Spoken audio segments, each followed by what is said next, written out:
arda, il dit vous faites des péchés que vous trouvez aussi insignifiants, aussi petits qu'un cheveu, alors qu'à l'époque du prophète sallallahu alayhi wa sallam, on considérait ces péchés comme ceux qui étaient des grands péchés, les destructrices.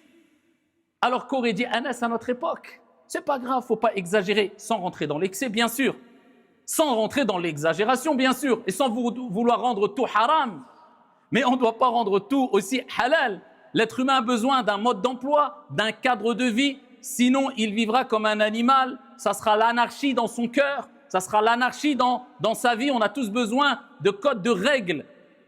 Et j'aurais pu vous parler simplement d'un point de vue humain, pour vous rappeler le mal que dégagent les jeux d'hasard, l'argent illicite.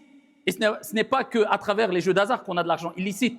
Ce n'est pas qu'à travers la vente de drogue qu'on a de l'argent illicite, mais il y a plusieurs voies que Shaitan utilise pour te faire tomber dans l'argent haram. Je pourrais utiliser simplement des arguments humains sans rentrer dans le religieux, mais comme nous sommes des musulmans et nous sommes dans un prêche, et je m'adresse à des musulmans, eh bien, on va parler avec argumentation aussi. À toutes celles et ceux qui n'ont pas compris que ton argent est une amana, est un dépôt, et tu rendras des comptes quant à ce dépôt au jour de la résurrection, et tu ne quitteras pas l'esplanade des comptes, comme le prophète sallallahu alayhi wa sallam a dit, tant que tu ne rendras pas des comptes sur 4 choses, et parmi ces 4 choses, an malihi min